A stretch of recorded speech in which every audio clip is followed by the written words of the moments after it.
Hello and welcome to the FanDuel Punch-Out. I'm Big Italy 42. He is Josh Shepardson at BChad50. Talking about tonight's action.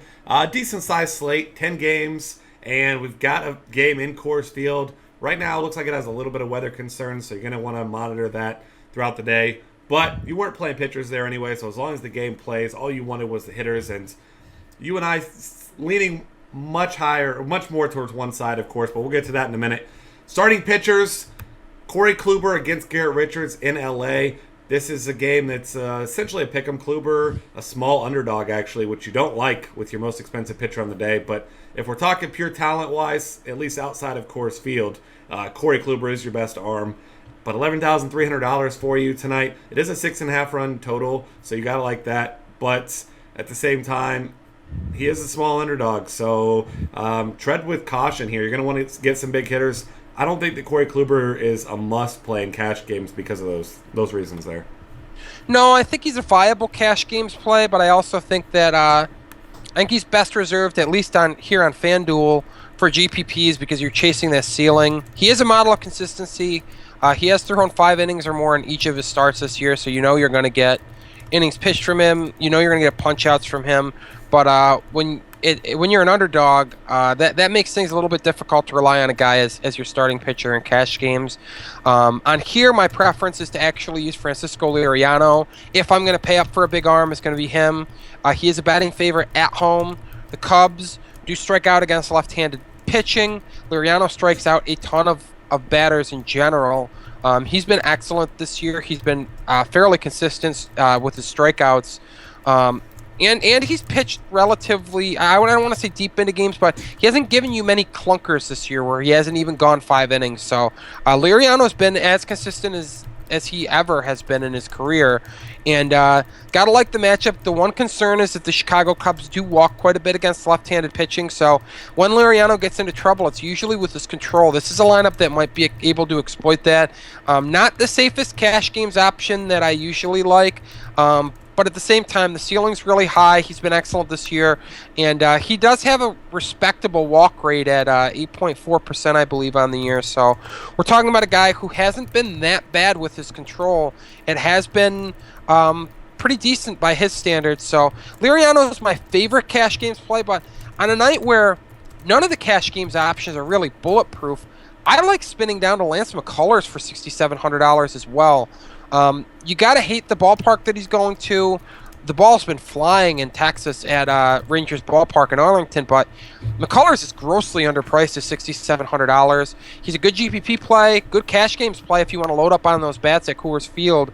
But again, like the others, not bulletproof because he is facing a good lineup, and he is in a ballpark that enhances run scoring. So the difference is that you're going to save almost $4,000 going down to him from Liriano. So if you're going to take some chances, a little easier to take some chances when you've got an extra $4,000 lying around to spend on bats. Yeah, it definitely helps you get some versatility in there. And you're probably going to need that tonight because, like we said, the other side of that game, it's Colorado against Felix Hernandez. Obviously no Tulowitzki there. So that's not to say that Felix Hernandez is the guy you're necessarily playing, but I'm certainly not loading up on bats against him in any venue because he's still Felix Hernandez, still one of the better pitchers in the game. So I'm with you there. I think that's a fine swerve. A couple other guys.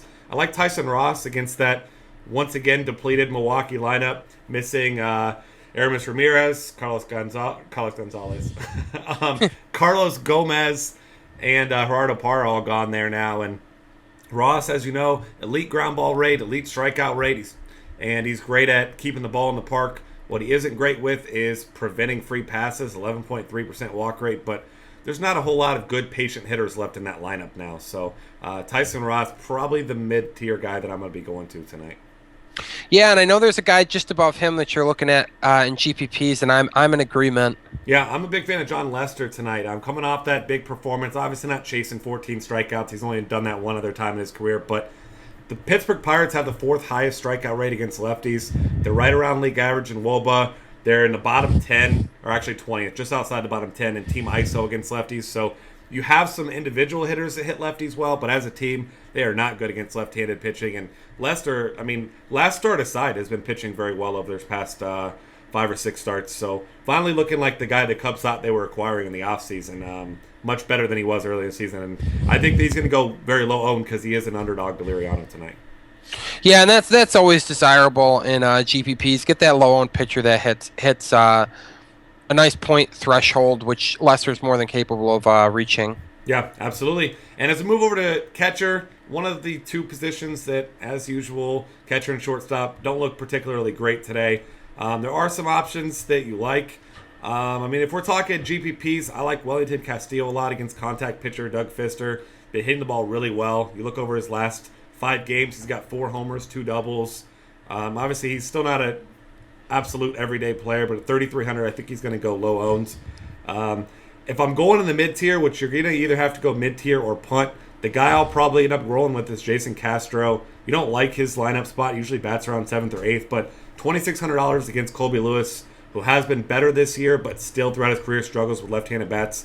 I think that Jason Castro is a nice upside play. It's been hitting the ball pretty well recently. Yeah, there's one other name I like in that middle tierish pricing range, and that's Jonathan Lucroy at 2,800. You don't love the matchup with Tyson Ross, but you do have to like the lineup spot, and you also have to like the ballpark factors at Miller Park. So, getting a guy that hits in the top third of his order in a run scoring environment against a pitcher who we've seen run up pitch counts early and leave early, which means that if he gets to face the bullpen by the 5th inning, 6th inning, that's not necessarily a bad thing for Mr. Lucroy. So I do like him a bit, but otherwise, I'm with you. This is actually a pretty good position to punt, I think, tonight.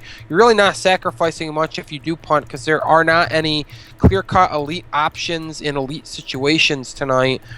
So look for some of these guys to maybe see where they'll end up in the lineup. If any of these lower salary guys get a nice lineup boost or a surprising lineup spot tonight, consider rolling with them just because the position is not is lacking on talent tonight, lacking on great matchups. So not a position I mind punting at all. Yeah, I'm completely with you there. That's the route I'll be taking. I'm going to try to get myself some value at catcher wherever I can. First base options. There's quite a few. Lucas Duda, as he does, absolutely on fire in the second half of the season. Gets Tom Kohler, who has struggled with lefties this year.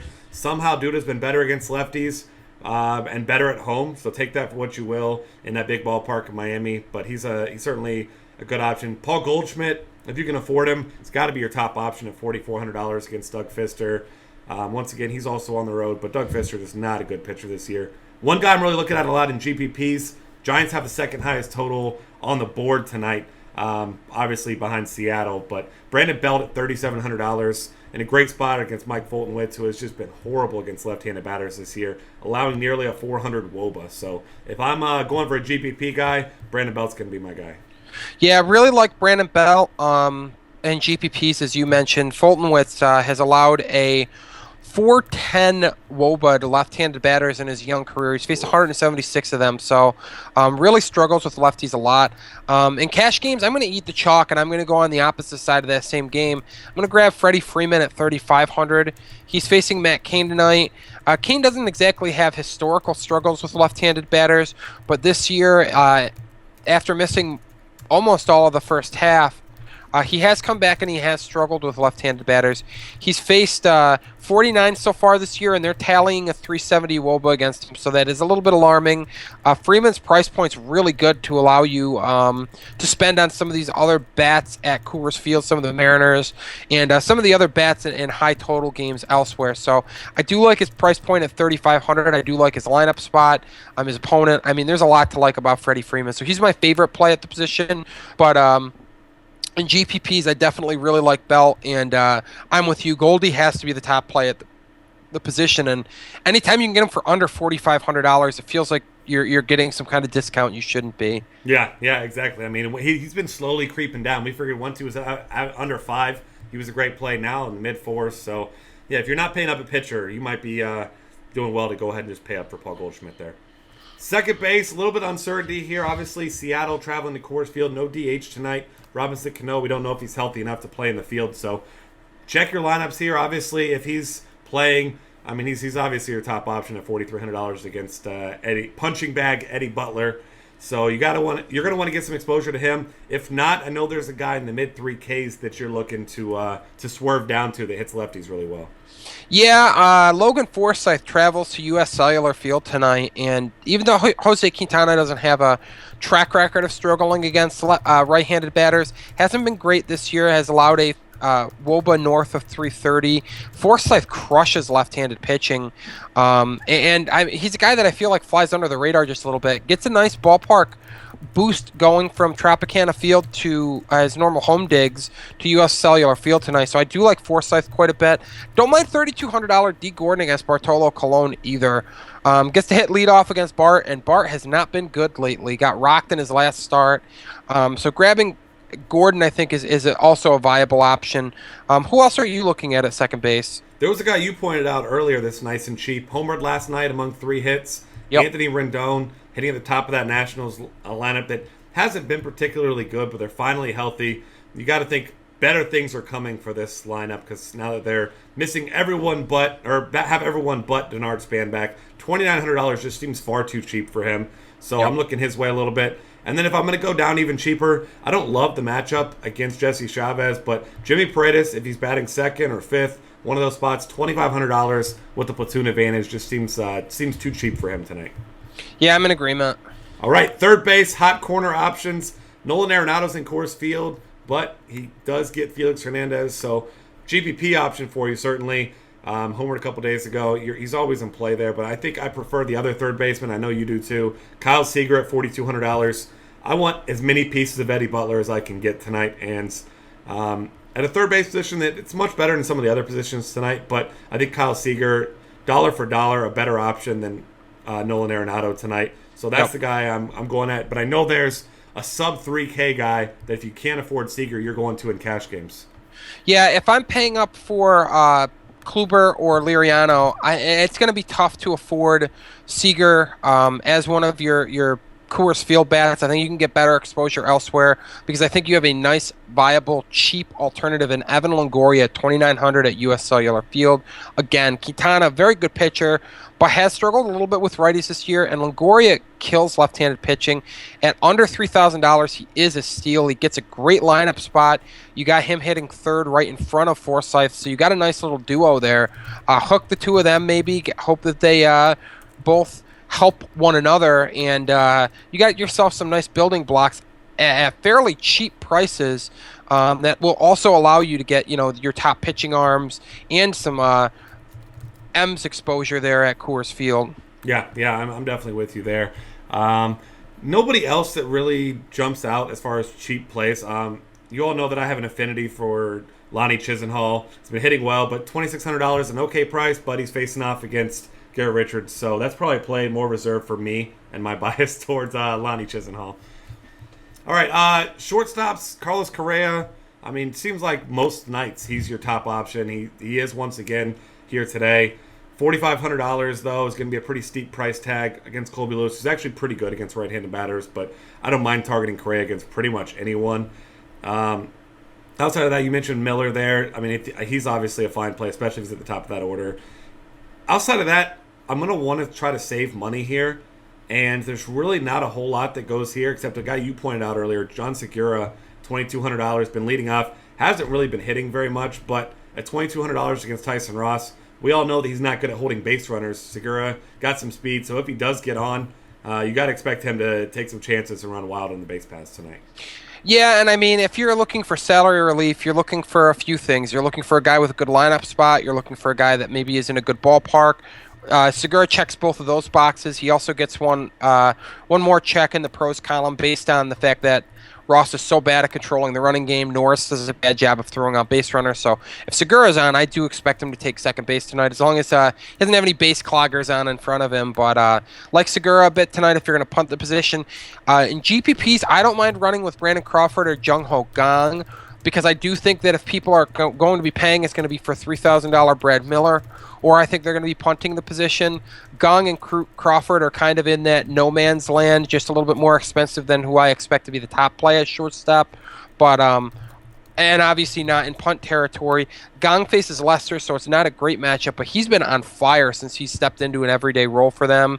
And he's at his best against left-handers, so do like him a little bit. And Crawford, as we pointed out, Mike Fulton really struggles with left-handed batters, so getting any of these Giants lefties against him seems like a good idea, especially with that high team over-under total. So I do like Crawford a bit tonight as well. Yeah, I'm with you there. Those definitely on board with all those lefties like you mentioned, because Fulton's definitely a guy that's beatable. Obviously, Giants have one of the higher team totals on the night. I think they'll probably go under owned, especially with the game in course. So, all right, outfield, Nelson Cruz. Go ahead and click him into one of your spots. Maybe you save him for the third one, whatever you want to do. Get Nelson Cruz into your lineups however you can tonight. Eddie Butler is just god-awful, and Cruz, I mean, he's pretty hot. I mean, you can get a guy who's homered in 3 straight games, has 8 hits over that span, 6 multi-hit games in his last 10, 5 overall home runs. He's by far the top option in any position tonight. So if he has a big game and you don't have him in your cash games tonight, good luck catching up. I'll be playing him as much as I possibly can. Some other options in the outfield. I like Starling Marte as a cheap option. I do like John Lester, but if I'm paying for someone, I want to take the discount with him. We call him Andrew McCutchen Jr., Andrew McCutchen Light, whatever you'd like. More than $1,000 less than him, only $3,400. He's great against lefties, and he has speed. So we know John Lester, one of the worst, if not the worst in the league at holding base runners. He got 20 stolen bases on the year, so all you really need at 3,400, get on base, steal a base, maybe steal 2 bases, and then score a run, and there's your paid off salary right there for you, and hurry. Yep. Another expensive-ish outfield option that I'm looking at, I think it's your top pivot off of Nelson Cruz tonight. That's Bryce Harper at $4,600 at home. We know he's done damage against right-handed pitching this year. Because Cruz is $800 more and at Coors Field, I do think that it's not. We're not talking about $1,000 price gap here. I think you're going to see people pony up for Cruz, and maybe Harper goes under-owned, which is always nice in GPPs for a guy that's got double dong potential. I also like Carlos Gomez at 37. Don't love the price point, but I do love what I think the Astros are going to be capable of doing tonight against Colby Lewis. As I noted when we discussed the cautions with McCullers, the ball's flying there, and offenses are putting up some runs there for the most part. I mean, yesterday being the exclusion with Martin Perez spinning a gem and Mike Leake opposing him in a nice little pitcher's duel. But for the most part, the runs have been coming aplenty there. And I want some pieces of that Houston Astros lineup. The outfield bat that I like the most there is Preston Tucker at 3,100. Last time the Astros faced a right-handed pitcher since the acquisition of Carlos Gomez, we saw Tucker bumped from his 2-hole spot down to the cleanup spot, which is even an even more favorable lineup spot for him. So really like Tucker quite a bit. Looking in that same general price range, just $100 cheaper than Tucker. We got 2 Mariners outfield bats. $3,000 Seth Smith returns to his old stomping grounds where he broke in the big leagues with the Rockies. Love Seth Smith. He certainly loves hitting at Coors Field. Who doesn't? Gets to hold that platoon advantage over Eddie Butler, so I do like him a lot tonight. Austin Jackson at $3,000 has spent a lot of time in the leadoff spot. He's also been hitting lately. Again, gotta love a matchup with Eddie Butler. So they're both 2 fine-priced Mariners outfielders, but there's one that's even cheaper that you're kind of eyeballing a little bit tonight. Oh, I'm eyeballing him a lot tonight. Mark Trumbo, somehow an oversight here. We know he hits lefties better than righties, but when you can get a guy with as much power as Mark Trumbo against a guy like Eddie Butler in a field like Coors Field, I mean, there's few better spots for a near minimum salary punt tonight, so you got to absolutely love Mark Trumbull. He's going to be a really popular play tonight, I would imagine. I mean, it's hard not to just get him in your cash games and move on at that price tag tonight. So that's going to be one of the first things. And you and I were talking about it. Don't be surprised to see some all Seattle outfields in cash games tonight because they're reasonably priced. I mean, outside of Cruz, but you almost need to have him tonight. So Trumbo and Cruz probably going to be 2 of the first people I click into my lineups tonight. Yeah, and I mean, the combined salaries of them together, $7,700. So that's a reasonable average salary per player. You're going to see that pairing a lot, just because you do need some cheap players to offset Cruz. When you get a punt at Coors Field with Trumbo's power, that just doesn't even feel fair. So, $7,700 for the 2 combined. That is going to be a very, very popular pairing tonight. Yeah, absolutely. So if you're looking for values, You already mentioned some other Seattle bats. The value plays I'm looking for are Seattle bats because I want, like I said, as much Eddie Butler as I possibly can.